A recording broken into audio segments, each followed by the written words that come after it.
हम अपना अगला केस देखेंगे जिसमें wire winding of thin cylinder है। देखिए यहाँ पे आपको एक थिन सिलेंडर नज़र आ रहा है। अब इस थिन सिलेंडर में क्या होगा, हाई प्रेशर कोई फ्लूइड होगा जिसके अंदर हाई प्रेशर पे कोई लिक्विड होगा या गैस होगा। उसके कारण इसके अंदर क्या आएगा, सरकमफ्रेंशनल स्ट्रेस आएगा और लॉन्गिट्यूडनल स्ट्रेस आएगा। ठीक, तो उसकी कुछ लिमिट होगी। ठीक है, एक पर्टिकुलर लिमिट के बाद अगर हम प्रेशर बढ़ाएंगे तो क्या होगा, ये आपका बस्ट हो जाएगा, ये आपका टूट जाएगा। हम नहीं चाहते हैं कि ये आपका ब्रेक हो। हमें क्या करना है, इसमें हाई ज़्यादा से ज़्यादा प्रेशर का लिक्विड इसके अंदर रख सकें। ठीक है, वो तो हमें क्या करना पड़ेगा, हम क्या करेंगे, इसके ऊपर वायर लपेट देंगे इस तरीके से। वायर जब लपटेंगे तो ये जो आपका सिलेंड्रिकल सेल है इसमें कंप्रेसिव स्ट्रेस जनरेट हो जाएगा और वायर में क्या आ जाएगा, टेंसाइल स्ट्रेस आ जाएगा। तो यहाँ पे देखिए अब कंप्रेसिव स्ट्रेस आ गया। अब इसके अंदर अगर हम प्रेशर बढ़ाएंगे तो प्रेशर को पहले क्या करना पड़ेगा, कंप्रेसिव स्ट्रेस को ओवरकम करना पड़ेगा। उसको ओवरकम करेगा, फिर उसके ऊपर टेंसाइल स्ट्रेस की वैल्यू बढ़ेगी। उसके बाद इसके ऊपर क्या होगा, टेंसाइल स्ट्रेस की वैल्यू बढ़ेगी। मतलब ये जो आपका सिलेंड्रिकल सेल था, वायर लपेटने के कारण इसकी कैपेसिटी आपकी बढ़ गई। ठीक, तो अब हम निकालेंगे कि वायर लपेटने के बाद इसके अंदर नेट स्ट्रेस कितना आएगा। इस सिलेंड्रिकल सेल के अंदर, इस वायर के अंदर नेट स्ट्रेस कितना आएगा जब हम यहाँ पे हाई प्रेशर का लिक्विड डालेंगे या यहाँ से फ्लो करेंगे, तो हम इस पर नेट स्ट्रेस भी निकालना सीखेंगे। तो देखिए ये आपको एक सिलेंड्रिकल सेल आपको दिया है जिसका डायमीटर क्या है, डी है। इसकी कैपेसिटी बढ़ाना है, मतलब हम चाहते हैं कि इसके अंदर हाई प्रेशर पे कोई भी फ्लूइड हम रख सकें। तो देखिए इसके ऊपर मैंने वायर को इस तरीके से लपेट दिया। ठीक, अब इसकी कैपेसिटी बढ़ गई। अब इसके अंदर क्या आ गया, कंप्रेसिव स्ट्रेस जनरेट हो गया। मतलब इसके अंदर अगर आप प्रेशर बढ़ाएंगे तो पहले कंप्रेसिव स्ट्रेस को आप क्या करेंगे, ओवरकम करेंगे। उसके बाद इसके अंदर टेंसाइल स्ट्रेस जनरेट होगा। तो यहाँ पे क्या क्या चीज दी हुई है आपको, एन दिया है, number of turns in length L. ये देखिए नंबर ऑफ टर्न्स आपको यहाँ पे नजर आ रहे हैं। ये आपका एक टर्न, दो टर्न, तीन टर्न, चार टर्न, पांच टर्न, ये नंबर ऑफ टर्न्स है। डी डब्ल्यू क्या है, डायमीटर ऑफ वायर, ये आपको यहाँ पे देखिए दिया हुआ है। D is the diameter of cylinder, ये सिलेंडर का डायमीटर है। L is the length of the cylinder that is given. Sigma W is the initial tensile stress in wire, wire के अंदर जो इनिशियल टेंसाइल स्ट्रेस है that is sigma W. Sigma C क्या है, initial compressive stress in the cylinder. Sigma C is the initial compressive stress. देखिए wire जब आप लपेट देंगे तो इसके अंदर कंप्रेसिव स्ट्रेस आ जाएगा। वो कंप्रेसिव स्ट्रेस कितना आएगा, दैट इज सिग्मा सी के जितना आपका आएगा। तो देखिए यहाँ पे हम क्या लिख सकते हैं, हम यहाँ पे लिख सकते हैं कि L is equal to N W. देखिए L is equal to N W कैसे लिखा, इसकी जो थिकनेस है ना, क्या लिखा, L is equal to N D W. तो डी डब्ल्यू क्या है, ये देखिए इसकी जो वायर की जो थिकनेस है दैट इज डी डब्ल्यू है।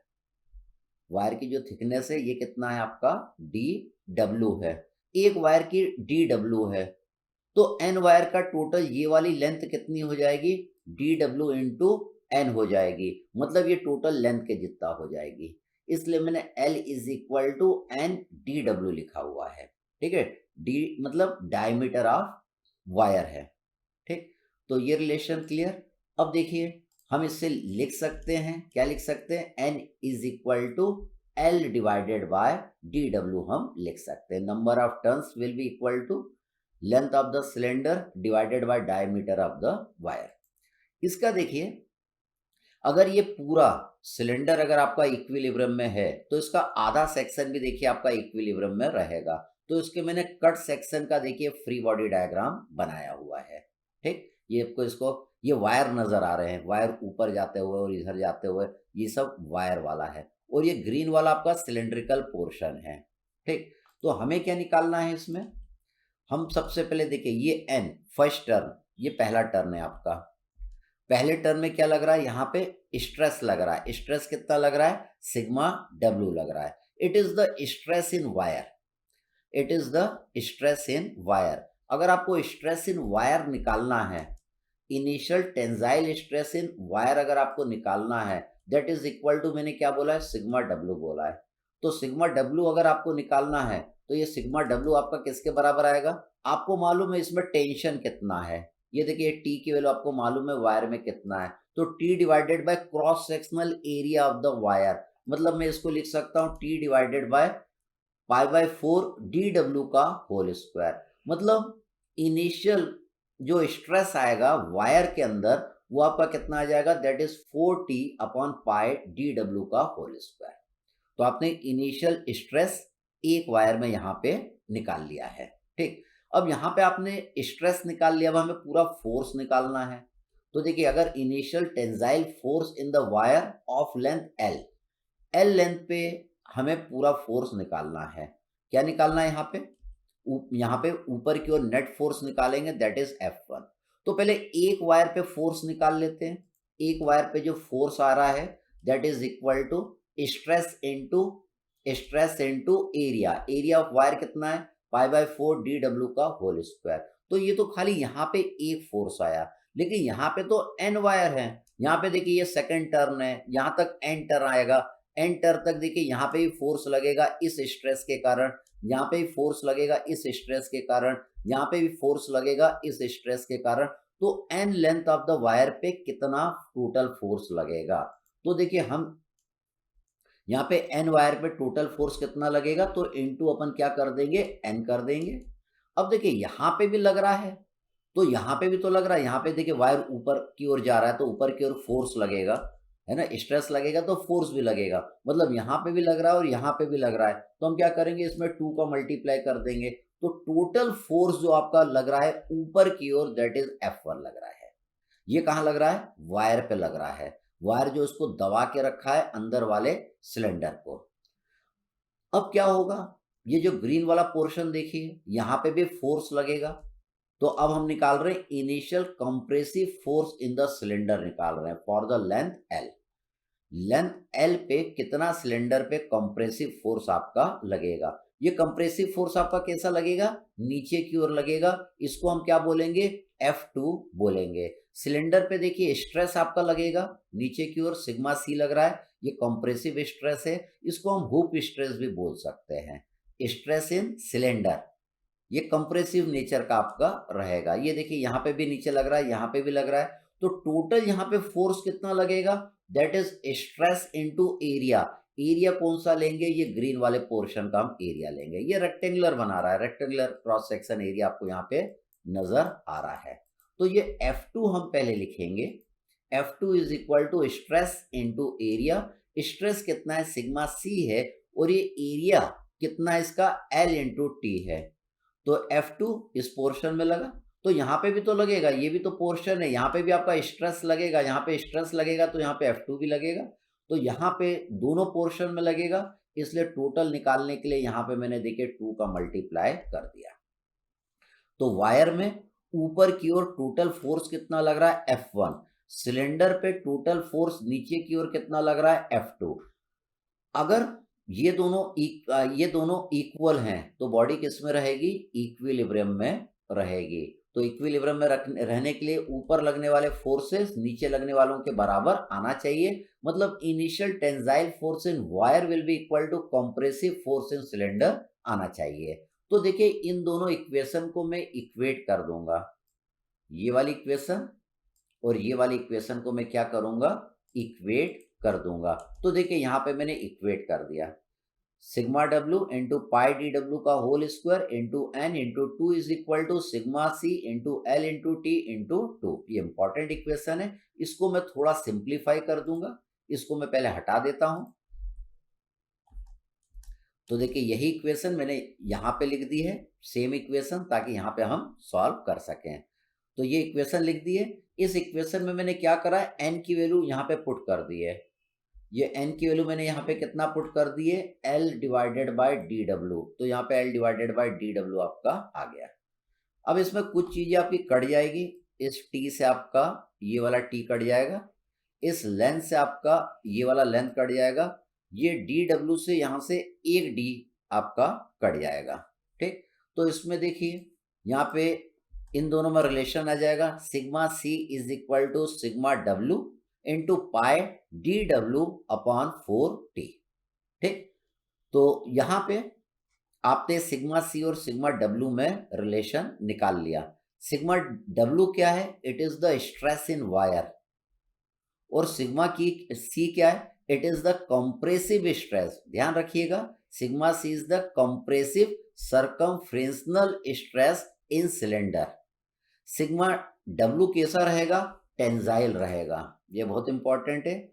इनिशियल में जब यहाँ पे फ्लूइड नहीं है, यहाँ पे अभी कोई भी फ्लूइड नहीं है, तो सिग्मा डब्ल्यू आपका कैसा रहेगा? टेंजाइल रहेगा, और सिग्मा सी आपका कैसा रहेगा? कंप्रेसिव रहेगा। ये जानना बहुत इंपॉर्टेंट है। ठीक, तो इन दोनों में आपने रिलेशन निकाल लिया है।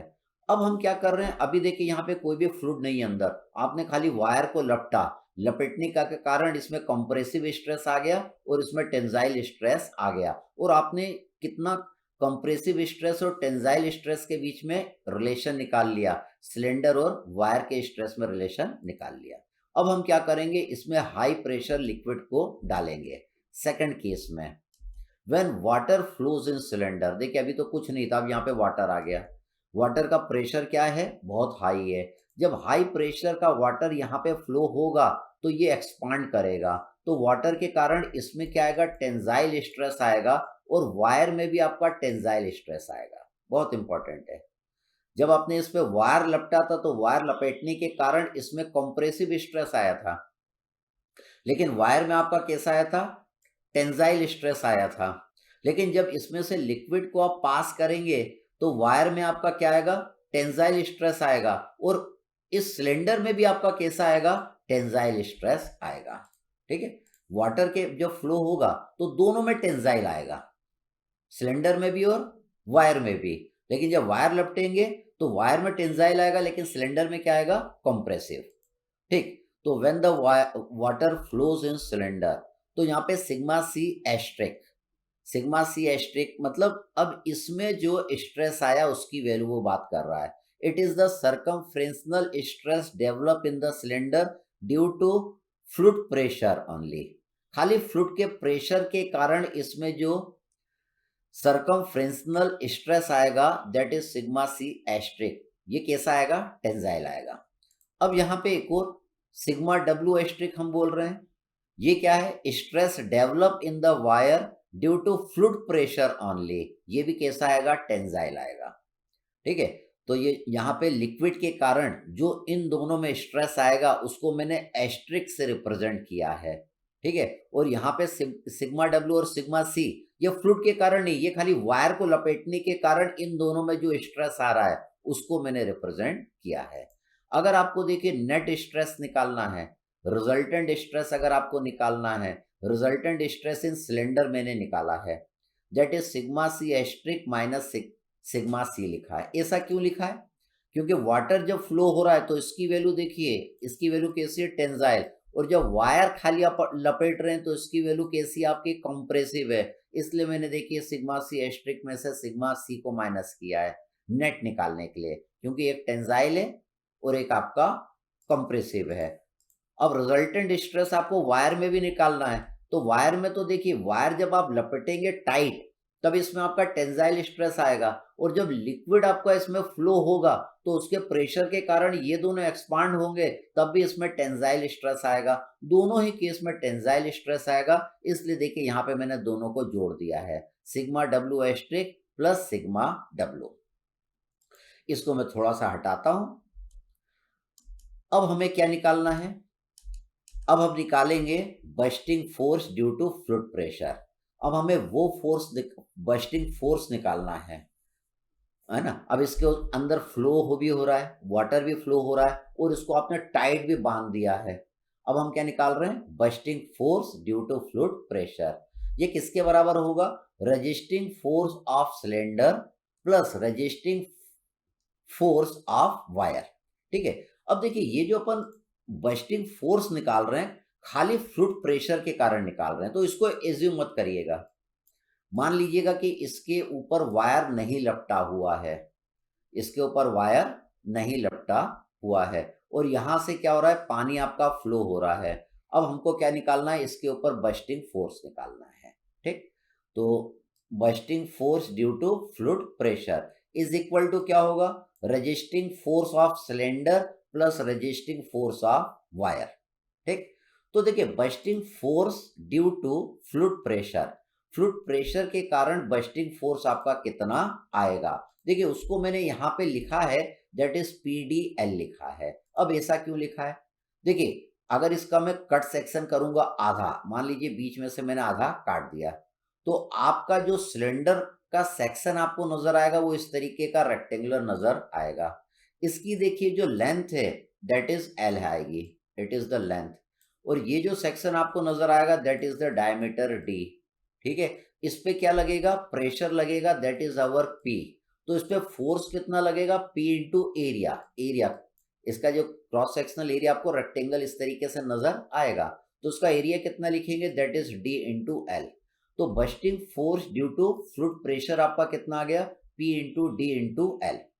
ठीक, अब हमें निकालना है रजिस्टिंग फोर्स ऑफ सिलेंडर, हमको निकालना है सिलेंडर का रजिस्टिंग फोर्स आपका कितना है। तो देखिए रजिस्टिंग फोर्स ऑफ सिलेंडर आपने ये निकाल चुके हैं पहले, लेकिन यहाँ पे खाली वाटर के कारण कितना यहाँ पे रजिस्टिंग फोर्स आएगा। तो जो स्ट्रेस की जो वैल्यू आप लेंगे वो आप कौन सा लेंगे, जब लिक्विड को आपने इसमें फ्लो कर दिया और लिक्विड फ्लो कर दिया, लिक्विड के प्रेशर के कारण इसमें जो स्ट्रेस आ रहा है उसको लेना पड़ेगा।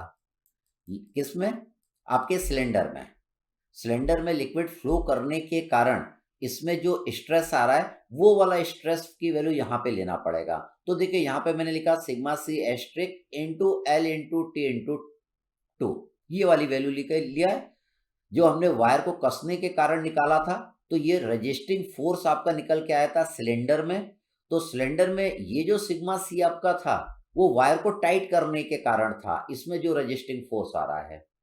लेकिन अब हम यहाँ से लिक्विड को फ्लो कर रहे हैं, फ्लो करने के कारण इसमें रजिस्टिंग फोर्स कितना आएगा, तो यहाँ पे स्ट्रेस की वैल्यू कौन सी लेंगे, लिक्विड को जो हमने फ्लो करा है उसके कारण जो स्ट्रेस आएगा वो वाला लेंगे। लेकिन ये वैल्यू तो सेम रहेगी, लेकिन स्ट्रेस की वैल्यू दोनों केस में क्या हो जाएगी, चेंज हो जाएगी। अगला निकालना है रजिस्टिंग फोर्स ऑफ वायर, हमको लेना है। तो देखिए रजिस्टिंग फोर्स ऑफ वायर हम पहले ये निकाल चुके थे। जब ये निकाले थे तो यहाँ पे जो सिग्मा W था, स्ट्रेस इन वायर था, वो किसके कारण था, वायर को टाइट करने के कारण था। अब हमको इसमें स्ट्रेस लेना है, कौन सा लेना है, जब यहाँ पे फ्लूइड फ्लो कर रहे हैं उसके कारण यहाँ पे स्ट्रेस कितना आएगी वो लेना है। इसलिए देखिए ये जो फॉर्मूला है उसमें खाली ये स्ट्रेस सिग्मा W की वैल्यू में चेंज कर दूंगा। यहाँ पे सिग्मा W कितना हो जाएगा, सिग्मा W एस्ट्रिक हो जाएगा। ठीक, तो ये जो हमने इक्वेशन बनाई है, ये जो स्ट्रेस इसमें हमने यूज करा है, ये स्ट्रेस किसके कारण है, जो इसमें आप लिक्विड को फ्लो कर रहे हैं उसमें प्रेशर है, प्रेशर के कारण इन दोनों में जो स्ट्रेस आ रहा है वो स्ट्रेस है सिग्मा C और सिग्मा W एस्ट्रिक। तो ये आपकी इक्वेशन बन गई। अब इसमें देखिए जो कॉमन चीज है उसको हम क्या करेंगे, काट देंगे। ठीक, उसको काटने के बाद और n की जगह हम क्या पुट कर देंगे, n की जगह आपकी आएगी L डिवाइडेड बाय DW। तो देखिए n की जगह मैं यहाँ पे पुट कर देता हूँ L डिवाइडेड बाय DW। तो देखिए तीनों जगह से L को काट देंगे, यहाँ का L, यहाँ का L और यहाँ का L काट देंगे। ठीक है, अब ये जो 2 है इससे ये 4 भी आपका कट जाएगा। तो अगली जो आपकी इक्वेशन बन जाएगी, जब इसको आप सॉल्व कर लेंगे, जब इसको सॉल्व कर लेंगे तो ये बहुत इंपॉर्टेंट इक्वेशन बन गई जिसका यूज हम न्यूमेरिकल में करेंगे। That is P into D is equal to sigma C asterisk, it is the stress in this cylinder due to flow of this water into T into 2 plus sigma W asterisk। ये sigma W asterisk क्या है, it is stress in this wire due to flow of water into pi dW upon 2। ये आपकी बहुत important equation है। अब हमको एक और चीज इसमें निकालना पड़ेगा, सर्कमफ्रेंशनल स्ट्रेन इन सिलेंडर। सर्कमफ्रेंशनल स्ट्रेन जो सिलेंडर में आएगा वो स्ट्रेन इन वायर के जितना आएगा। जितना ये सिलेंडर आपका एक्सपांड कर जाएगा उतना ही देखिए वायर भी एक्सपांड कर जाएगा, मतलब दोनों में स्ट्रेन की वैल्यू क्या आएगी, सेम आएगी। तो देखिए circumferential strain in cylinder is equal to strain in wire, दोनों को मैं इक्वेट कर देता हूं। हम सरकमफ्रेंशनल स्ट्रेन सिलेंडर में जानते हैं, that is sigma C asterisk upon E C minus mu into sigma L asterisk divided by E C, और स्ट्रेन इन वायर क्या होगा, sigma wire asterisk divided by E. तो ये जो स्ट्रेन आपने किसके कारण निकाला है, जो इसके अंदर प्रेशर है उसके कारण निकाला है, इसलिए स्ट्रेस आपने वही वाला लिया है प्रेशर के कारण जो इन दोनों में डेवलप हुआ है। अब देखिए सिग्मा एल एस्ट्रिक की वैल्यू अपने को निकालनी पड़ेगी। ये निकालने के लिए हम क्या लिखेंगे, हम जानते हैं longitudinal stress in cylinder due to fluid pressure.